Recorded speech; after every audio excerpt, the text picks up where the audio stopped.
Welcome back to the Deep Dive. I am really excited about today's deep dive. Me too. Because we're not only diving into a fascinating topic, but we're also announcing a really cool partnership. Yeah. We've teamed up with the Essence of Travel and Discoveries. Yes. You might be thinking, travel and wine, what's the connection? But trust me, it makes total sense. The Essence of Travel and Discoveries is an amazing resource for everything wine. They don't sell it, Right. but they really help you navigate the world of wine and understand all its nuances.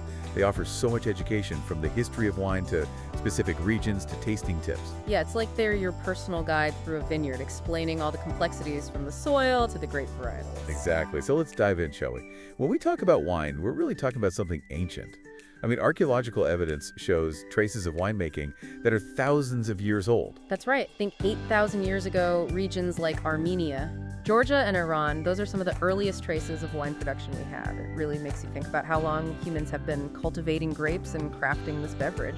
And it wasn't just for casual sipping, right? Didn't wine hold a significant role in ancient societies? Absolutely. From religious ceremonies to trade and even medicinal purposes, wine was deeply woven into the fabric of daily life. It's fascinating how something we often associate with celebration and leisure played such a crucial role in so many aspects of ancient cultures. It makes you wonder what those early wines tasted like. It must have been a world away from the variety and complexity we see today. I imagine so, but even back then, the core of winemaking, fermenting grapes to create this unique drink, was already established. And that knowledge, that craft, has been passed down and refined over centuries, leading to the diversity we have today. And speaking of passing down knowledge, the Romans played a huge role in spreading winemaking throughout Europe, didn't they?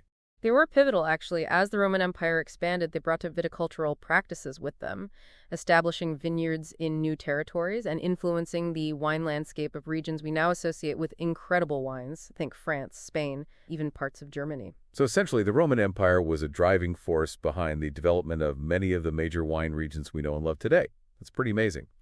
But what happened after the Roman Empire declined? Did winemaking fall out of practice? Not at all. While many things changed during the Middle Ages, winemaking found refuge in an interesting place: the Catholic Church. That's interesting. Why the church? Wine was, of course, integral to religious ceremonies, so the church had a vested interest in maintaining a steady supply to supply. Monasteries in particular became centers of viticulture preserving and refining techniques, even experimenting with different grape varieties. They really played a critical role in ensuring that winemaking not only survived but continued to evolve. So even in times of political and social upheaval, wine found a way to thrive. That speaks volumes about its importance throughout history.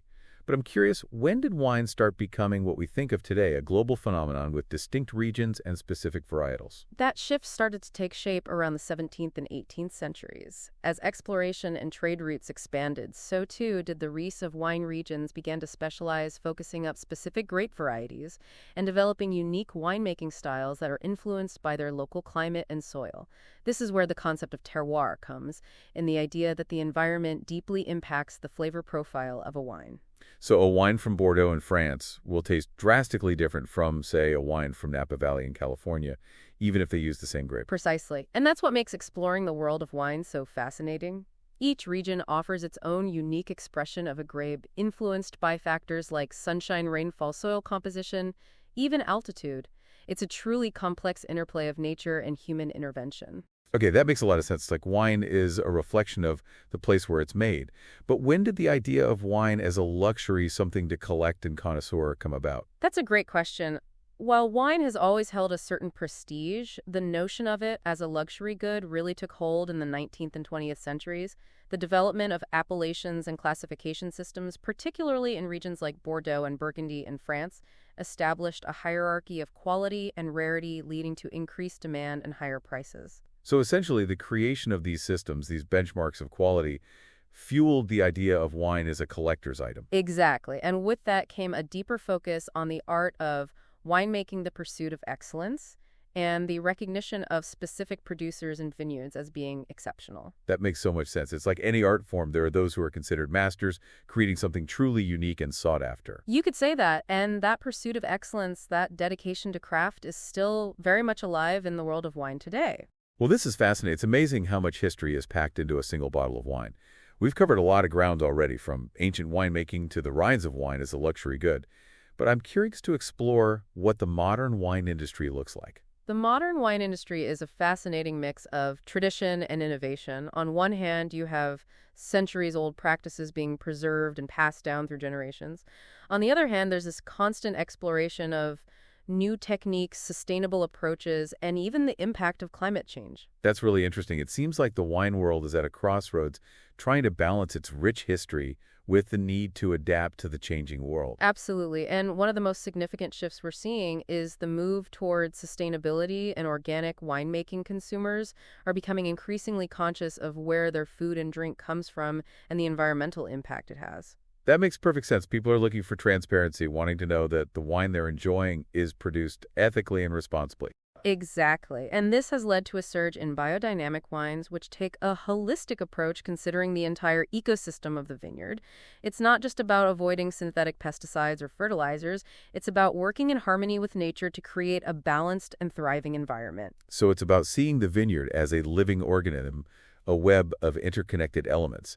That's a really beautiful way to think about winemaking. It is, and it produces some incredible wines. But sustainability isn't just about organic practices, it's also about addressing the elephant in the room, climate change. That's a big one. How is climate change affecting the wine industry? It's a major concern. Rising temperatures, changes in rainfall patterns, and extreme weather events are all impacting grape-growing regions around the world. Some areas are becoming too hot for certain varietals, while others are experiencing unpredictable growing seasons.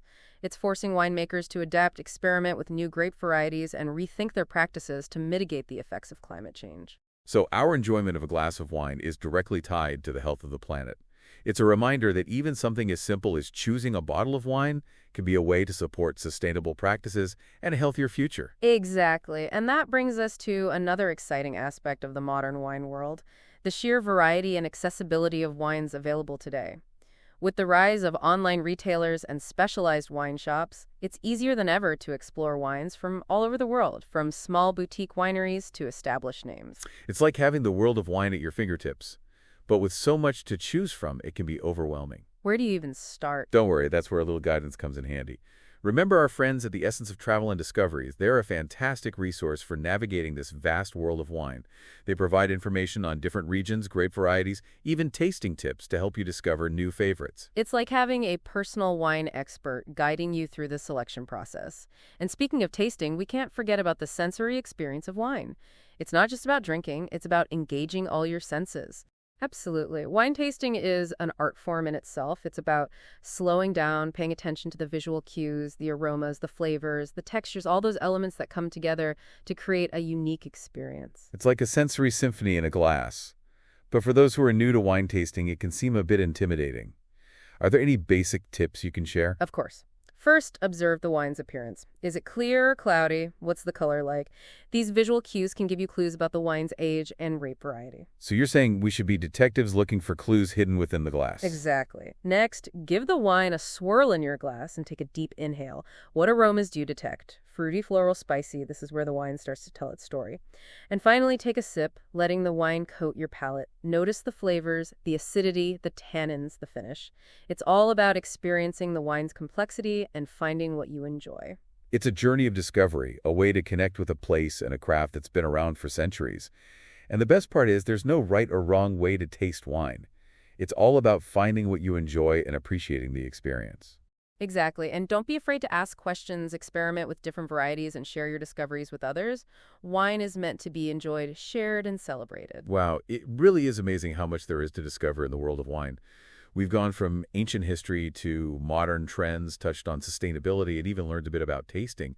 It's clear that wine is more than just a drink. Right. It's a cultural phenomenon, a sensory experience, and even a reflection of the environment. It is, and I think one of the most rewarding aspects of exploring wine is that the journey never truly ends. There's always something new to discover, a different region, to explore a unique varietal to taste. You're right, and it doesn't have to be intimidating. You don't need to be a sommelier to appreciate good wine.